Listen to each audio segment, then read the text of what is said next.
नमस्कार, मैं शंभू कुमार सिंह। लगातार इस देश में कोरोना के दौरान दो बड़ी बातें सामने आई है। इस पर कोई बात नहीं करेगा क्योंकि इस देश में जाति को लेकर कोई डिस्कोर्स नहीं होता है। 10,000 मेडिकल की सीटें 3 साल में, पिछले 3 साल में जब आप बोलबम जा रहे थे, कावड़ ढो रहे थे, तो जनरल कैटेगरी को ट्रांसफ़र कर दिया गया है ओबीसी की मेडिकल सीट को, चाहे वो एमडी की सीट हो या एमबीबीएस की सीट हो। और उसी दौरान सरकारी अस्पताल में सबसे ज़्यादा कोरोना से लड़ रहे हैं जो कोरोना वॉरियर्स हैं, वो SC ST OBC के डॉक्टर हैं, माइनॉरिटी के डॉक्टर हैं, जिनको आरक्षण खोर कहा जाता था।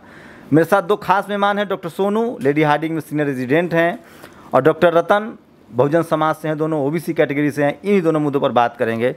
डॉक्टर साहब, अखिलेश यादव ने भी अब ट्वीट किया और लगातार ये बात कि 10,000 सीटें जो हैं वो पिछले 3 साल में, और OBC आयोग ने जो चिट्ठी लिखी है स्वास्थ्य मंत्रालय को।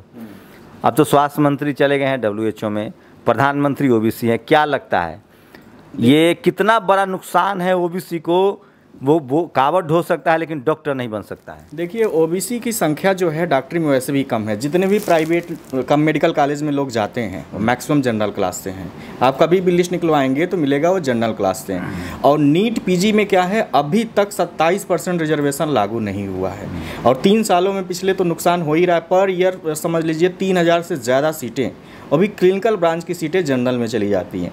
तो जब 50 यदि मान लीजिए 100 सीट है, 50 स्टेट को मिलती है, 50 नीट कराता है सेंट्रल के थ्रू, तो उस 50वें में 27% आरक्षण नहीं दिया जाता। डॉक्टरों ने कई बार केस किया, हम लोगों ने बहुत बार मुद्दा उठाया, अनिल जय हिंद उठा रहे हैं, लेकिन कोई भी कार्रवाई अभी तक नहीं हो रही है। क्यों नहीं हो रही है? इसका सबसे बड़ा कारण है जो हमारे खुद के सांसद हैं, विधायक हैं, कभी भी एक तरफा इस मुद्दे पर आवाज़ ही नहीं उठाते। तो लोगों को ऐसे सांसदों विधायकों की पहचान करनी पड़ेगी। देखिए, मैं अखिलेश यादव को बहुत बहुत धन्यवाद देता हूं कि उन्होंने इस मुद्दे पर बोला। अनुप्रिया पटेल ने भी यह मुद्दा उठाया था, उनका भी वीडियो पड़ा है, उसके लिए वो भी बहुत बधाई की पात्र हैं। तो मैं चाहता हूँ जितने भी बैकवर्ड के सांसद हैं, इवन SC के भी सांसद हैं, बहुजन समाज से जितने भी आते हैं, उनको बोलना चाहिए, अपनी बात रखनी चाहिए, ताकि ये जल्दी से जल्द लागू हो सके। और PG की बात नहीं, आप नीट UG में भी देखेंगे, ऑल इंडिया सीट, उसमें भी हमें 82 सीटें मिलती हैं। करीब 8,000 के आसपास सीटें हैं और OBC को सिर्फ 82 सीटें मिलती हैं। सोचिए कितना बड़ा अन्याय झेला जा रहा है सामाजिक न्याय के नाम पर। तो क्या लग रहा है SC ST OBC आप लोग अगर आप जो व्यवस्था है जातिवाद का, उसमें आप शुद्र हैं, आपको तो धन रखने की संपत्ति, तो कितना ज़रूरी है बहुजन समाज के लिहाज से बात करें, OBC के लिहाज से बात करें, डॉक्टर इंजीनियर आप नहीं बन पा रहे हैं, लेकिन आपको कहा जा रहा है कि आप भाई मजदूर बनिए।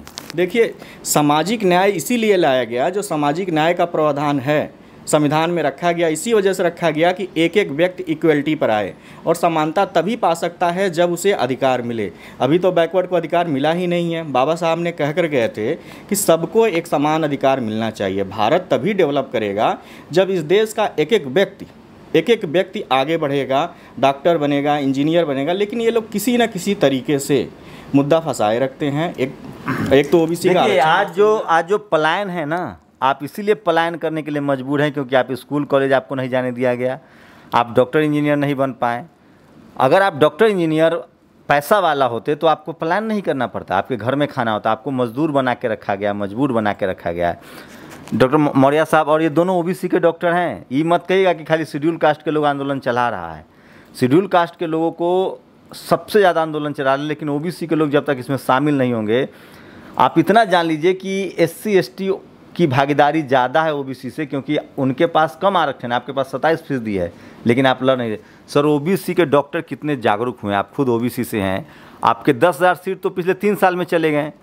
अब ये जो आप जो बटे हुए हैं, कुर्मी, अहीर, कोयरी, यादव हैं, और आप लोग जो, तो क्या कहेंगे कि ये डॉक्टर इंजीनियर कब बनेंगे? आप लोग की कुर्मी, यादव, अहीर बनेंगे, OBC बन पाएंगे हम लोग? नहीं, इसमें सबसे ज़रूरी ये है कि पहले तो जो स्टेट लेवल के सीट को आवंटन करने के लिए वहाँ के जनसंख्या के हिसाब से भागीदारी का आरक्षण दिया जाए।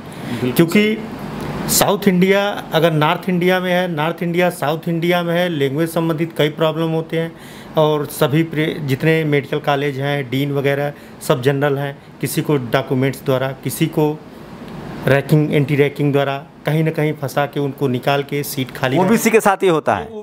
और ओबीसी मस्त है, मतलब मस्त है। प्रधानमंत्री ओबीसी। ओबीसी को कहीं ना कहीं कैसे भी करके वहाँ निकालने का सिस्टम है। और जो भी ओबीसी या बहुजन का जो उच्च पद पे बैठे हैं वो अपने को अब जनरल ही मानने लगे हैं, चाहे वह किसी भी कास्ट का हो। इसका एग्जाम्पल कई उत्तर प्रदेश में भी ऐसे विभाग हैं जहाँ डायरेक्टर कुर्मी समाज से हैं, बहुजन है, लेकिन उनको आप अगर बात कर लेंगे तो उनको लगेगा वह है ही नहीं है अपने समाज से। तो ऐसे लोगों को आप पहचानिए, जबकि वो आरक्षण से गए हैं। आरक्षण से, वह डायरेक्ट आयोग द्वारा ओबीसी कोटे से ही गए हैं। अब वो ओबीसी कोटे का ही विरोध करते हैं। अब जो ये जो सीटें कट हुई है डॉक्टर साहब, क्या कहिए, कितनी जागरूकता आई है? जो युवा आपकी तरह जो लोग एमडी कर रहे हैं, जो डॉक्टर्स आ रहे हैं बहुजन समाज के नए, एससी एसटी के लोग तो लड़ ही रहे हैं, माइनॉरिटी के लोग तो लड़ ही रहे हैं, ओबीसी में कितनी जागरूकता आई? ओबीसी में ये है कि जो यूजी कर ले रहे हैं वो सोच रहे हैं मेडिकल ऑफिसर बन जाएं, आगे की एकेडमी के बारे में वो नहीं सोच रहे हैं, क्योंकि वो जितना आगे जाएंगे उतना वो फंसते चले जाएंगे और उनको आगे बढ़ने भी नहीं दिया जाएगा। ये सिस्टम है। देखिए, मैं जब कहता हूँ ना तो आप लोग को लगता है कि मैं जातिवाद आप तभी समझेंगे जब आप पीएचडी करेंगे। अगर आप डॉक्टर हैं, कम से कम एमडी एफआरसीएस कीजिए। डॉक्टर अंबेडकर तभी जातिवाद का इलाज कर पाए जब उन्होंने अमेरिका जाके पढ़ाई की। मैं तभी जातिवाद को समझ पाया जब मैं पत्रकारिता में आया, चैनलों में नौकरी की। और ये जो दोनों लोग हैं, ये कोई साधारण लोग नहीं, ये डॉक्टर हैं, एमडी हैं। डॉक्टर साहब एमडी कर रहे हैं, डॉक्टर सोनू एमडी कर चुके हैं। और इसीलिए मैं कह रहा हूँ जो मेन नौकरी है डॉक्टर, इसलिए मैं कहता हूँ bureaucracy, university, media, judiciary, bureaucracy, ये बिजनेस, ये पावर सेंटर से। अब जातिवाद गांव में नहीं है भाई साहब कि किसी को खाने नहीं देंगे तब मोच नहीं रखने देंगे तो थप्पड़ मारेंगे। अब जो जातिवाद है वो पावर सेंटर, जहाँ पैसा है, कॉलेज में, मेडिकल कॉलेज में डॉक्टरी, इंजीनियरिंग, पढ़ाई लिखाई, वहाँ घुस गया है और वहाँ आपकी एंट्री बैन है। आप मजदूर बने रहिए, मजबूर बने रहिए, सड़कों पर पैदल चलिए, क्योंकि आपके पास पैसा नहीं है। एक डॉक्टर की एमडी जब डॉक्टर कर लेता है तो उसकी तनख्वाह होती है 1.5 लाख। आपको कहा जा रहा है कि आप फौज में चपरासी बन जाइए, आप माली बन जाइए। उनको चपरासी बनने से दिक्कत नहीं, दिक्कत है जब आप प्रोफेसर बनते हैं, डॉक्टर बनते हैं, इंजीनियर बनते हैं।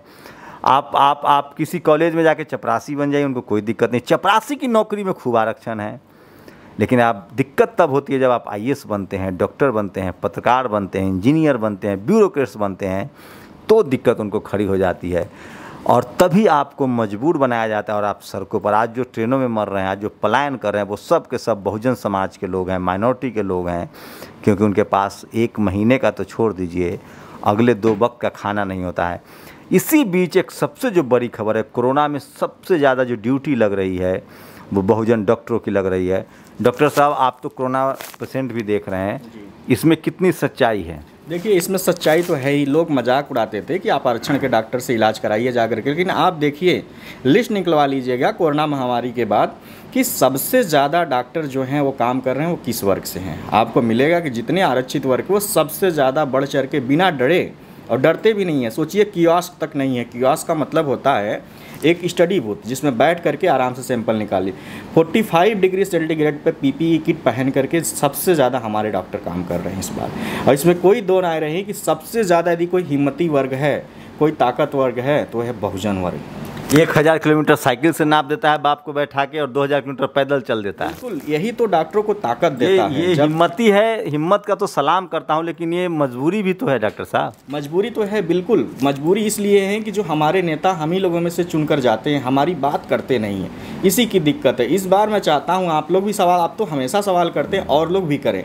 अपने नेता से पूछें आपने बैकवर्ड के लिए कितने बार क्वेश्चन उठाए, कितने बार सवाल पूछें। सबसे ज़्यादा यदि कोई दिक्कत में है तो है बैकवर्ड।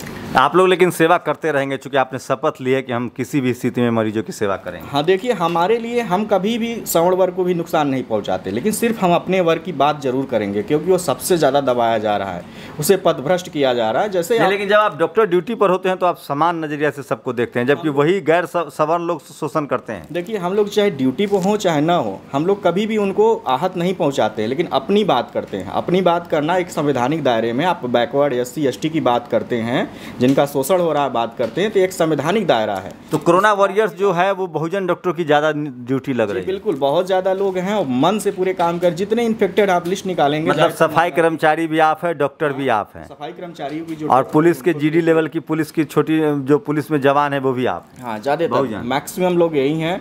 देश की सेवा में बहुजन का तो हाथ रहेगा ही। 85% जनसंख्या है, लेकिन उस जनसंख्या के अनुसार अभी हमें प्रतिनिधित्व नहीं मिल पाया, नहीं तो और अच्छा काम होता।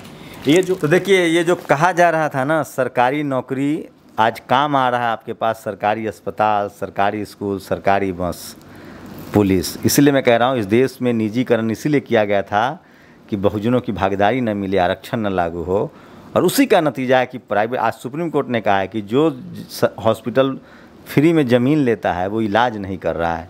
संबित पात्रा को कोरोना हुआ है, वो मेदांता में भर्ती है सरकारी अस्पताल। डॉक्टर साहब, आप भी सेवा दे रहे होंगे?